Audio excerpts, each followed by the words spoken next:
सनातन धर्म और यहूदी धर्म हजारों वर्ष पुराने धर्म हैं, जबकि ईसाई धर्म 2000 वर्ष पुराना है और इस्लाम धर्म तो लगभग 1400 वर्ष पुराना ही है।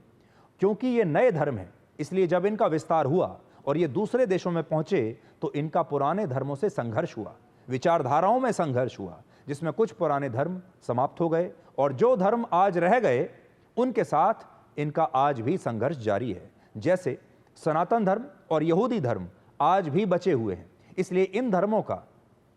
इन नए दो धर्मों के साथ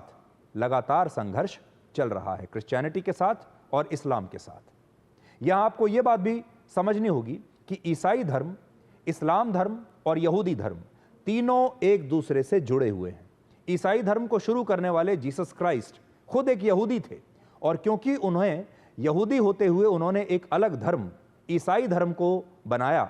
शुरू किया, इसलिए यहूदियों ने उन्हें सजा दी और इसी बात के कारण ईसाई धर्म के लोगों ने सैकड़ों वर्षों तक यहूदियों को सजा दी और उन पर अत्याचार किए और यहूदियों से इसका बदला लिया।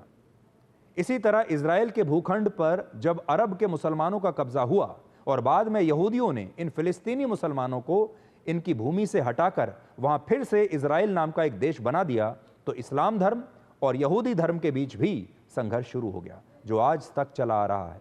और यही कहानी हिंदू धर्म की भी है। एक ज़माने में भारत में अधिकांश आबादी सिर्फ सनातन धर्म की थी,